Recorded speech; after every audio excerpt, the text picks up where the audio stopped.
The main reason I was concerned about the activity in the southwest Oak Cliff area was several of the people have asked me to check into the possibility of some activities on the part of some institutions that have accelerated the panic selling in that area.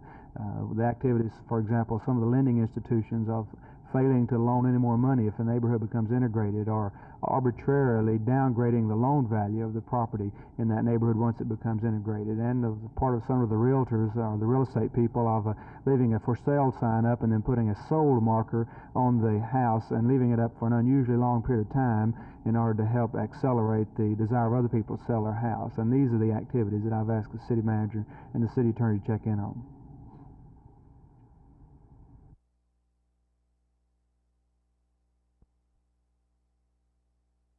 In a monthly report from City Manager Rodger N, the council learned that the number of blacks and browns on the city's payroll has not yet reached the number that they had hoped to see. In February, however, 52% of new employees were minorities, or 38 of the 72 persons hired. But Lyon says now that the city will not reach its percentage goal of minorities on the payroll by the target date of August of 1973. You have a percentage figure that's the goal? Yes, approximately 25% of the residents of Fort Worth are from a minority race. What's the level now? At the present time, or at the end of February, we had 14.2%. One of the problems that the city has had in the past in minority employment has been failure of written tests. Now, I see in the past that there's been a 10% passing ratio, and now it's up to a 50 to 70% passing. Does this mean that the city has reduced their requirements? No, not at all. We're not reducing our standards or reducing our requirements. It's just that we try to reevaluate and restructure our tests all the time, but we're making a particular push now to assure that the tests that we use in qualifying people for jobs don't contain any so-called racial bias. Besides hiring policies, the council heard several cases involving substandard housings in the city. At the same time, they took the opportunity to vote approval of a new ordinance for minimum building standards. Channel 8's Jerry Taff has been doing a series of reports on substandard housing in the city. He explains what the new ordinance does or does not do.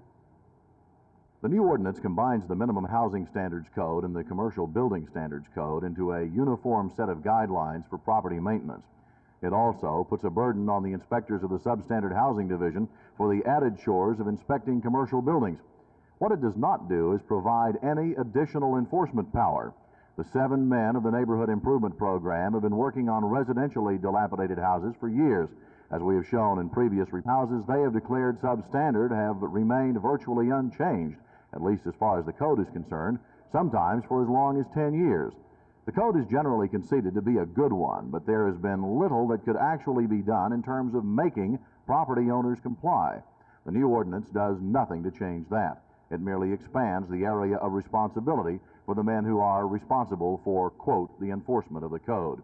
I asked a high-ranking city official why nothing was included in the new code to speed the process of demolishing condemned houses. He replied, "Out of the 4,816 people who have called me about condemned houses, you're the first one who ever wanted to speed up the process." That certainly says something about the problem. Jerry Taff, Channel 8 News on the Move, Fort Worth.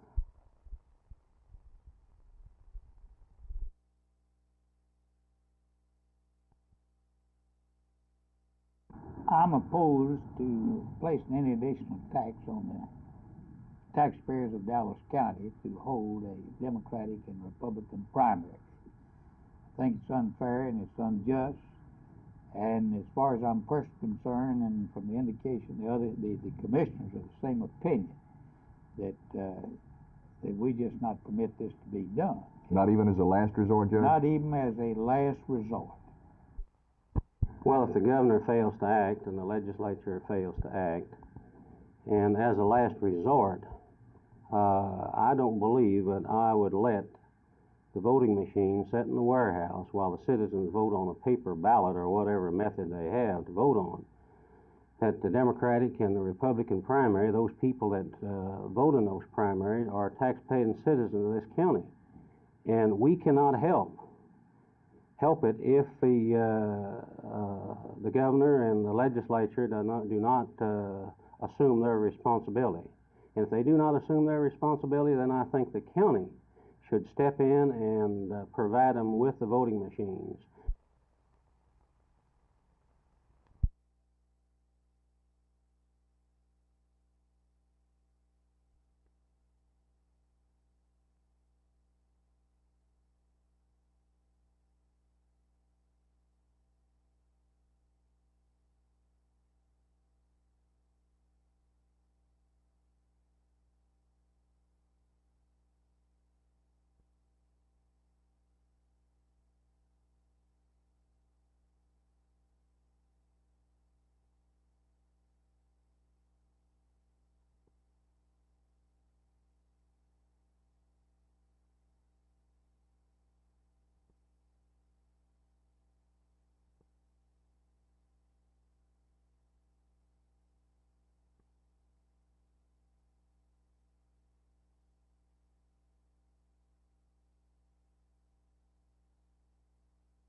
Nearly 3,600 people died last year as a result of crashes on Texas streets and highways, and those crashes cost Texans more than $1 billion. No other state is doing more for traffic safety than is being done in Texas. Here we have a coordinated and cooperative program involving Texans and involving their government. But I will continue to urge greater activity by all of us, particularly our legislature. Our emergency medical services, as an example, must be improved. Only a handful of our counties meet the accepted standards. This means that most of our traffic victims fare very poorly.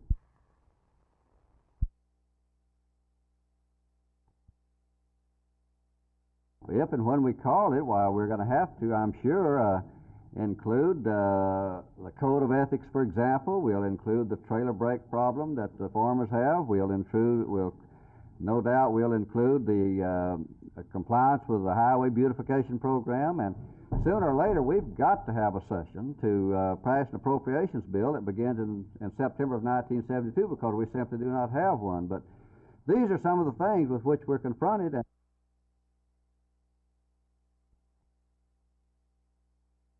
Well, I tell you, Vern, it's I've experienced some, I guess, touching emotions, I guess, but you know, it was only my second year with Washington, and I made some really good friends. I lived in Maryland during the off season, and then to pack up and move, you know, it's a little tough, but I mean, it was a good cause and all that, but you just hate to lose contact with your friends like that, you know, and I was just getting situated there, but I'm enthusiastic about going to Dallas. I'm looking forward to it.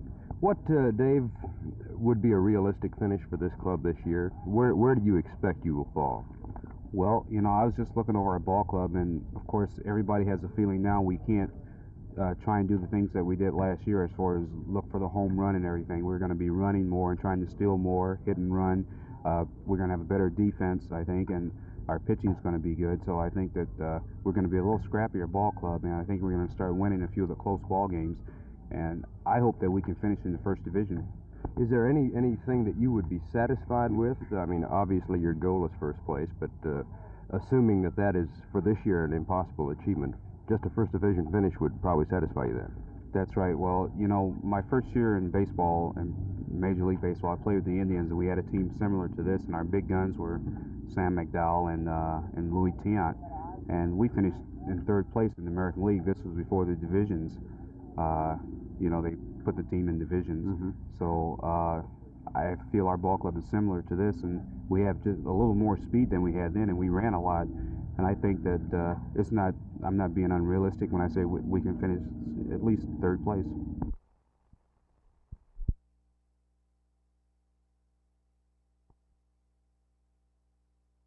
That's the only, I think, disadvantage of winning the Super Bowl is that, you know, the new season gets here so quick, but it's going to be interesting. You know, it's I think very hard to get to the Super Bowl, but it's probably even harder to stay there. And it's going to be an interesting season, talent-wise and ability-wise. There's no reason why we can't win when we walk out there on a Sunday afternoon and win every football game we play. And it's going to be a challenge this year. People are going to be after us, and as I say, it's going to be very interesting. I'm looking forward to it. All right. Do you think there'll be any more pressure on you personally this coming season than it was last season when you weren't a starter and you weren't the quarterback of the Super Bowl champions? Well, I don't know. It just depends on how you judge and look at pressure. It's more excitement for me because this is the first time I've ever gone into training camp with the idea I am the starting quarterback, and this is important to me, and I think it's my job as a quarterback to make sure with the tremendous players we have around us to make sure we keep winning, and in that respect there's pressure, but again I personally like to play that way, and the challenges are going to be great this year.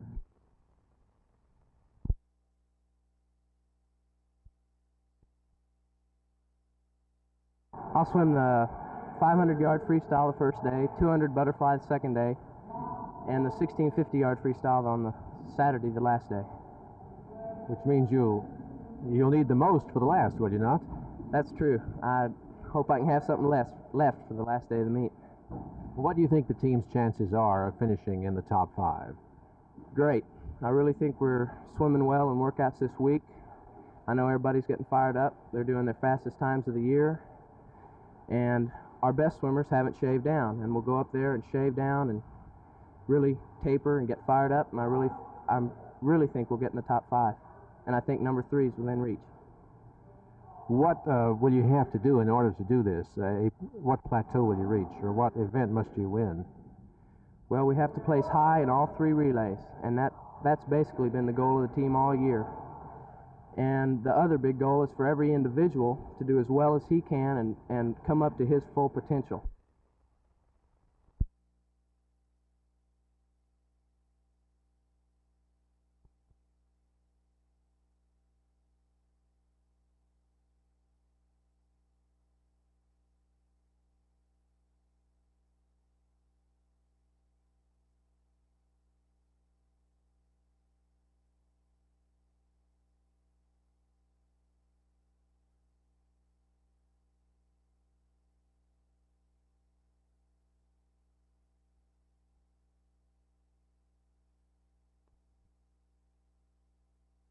The city of Grand Prairie has just had a city manager's dream come true. It was chosen to receive a federal package that would finance a portion of a $25 million improvement program over the next 3 years. City officials submitted a tentative program last September for approval, listing the most critical needs for the community as a whole. First priority listed was the Shady Grove area, where undersized or non-existent water and sewer lines have up to now served the neighborhood. Other projects are parks, code enforcement programs, and creation of a coordinating office to oversee all projects. The new program allows upgrading every section of Grand Prairie, the city manager's office told us. All utilities, streets, and gutters will be provided to every area of the city. But remember the famous Grand Prairie ditch? Well, the 50 or so families who live along the eroding canal haven't forgotten, but the $25 million project will not help them. The ditch was not on the list of critical needs for the maximum number of people. For Channel 8 News on the Move, this is Judy Hanna in Grand Prairie.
When we determine the time to do it, we'll make the decision. Right now, we just don't know. Do you think we'll see a session before the primary? Well, at this point, I just can't say. I really can't. I wish I could.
Well, I'd say the main thing, he's got a lot more experience than anybody I've ever fought before. And a guy like this is sometimes tough because he's been around a long time and just picked up a lot of tricks of the trade that are helpful to him in a fight. Is there any chance that because of the great success you've had so far that you haven't really been tested, that overconfidence could be a factor? Well, no, I wouldn't say that. I'm not overconfident. I know I'm going to have to go into this thing and fight, and I'm ready to fight. You're not in the predicting game, though, are you? Well, I'd say inside of 6.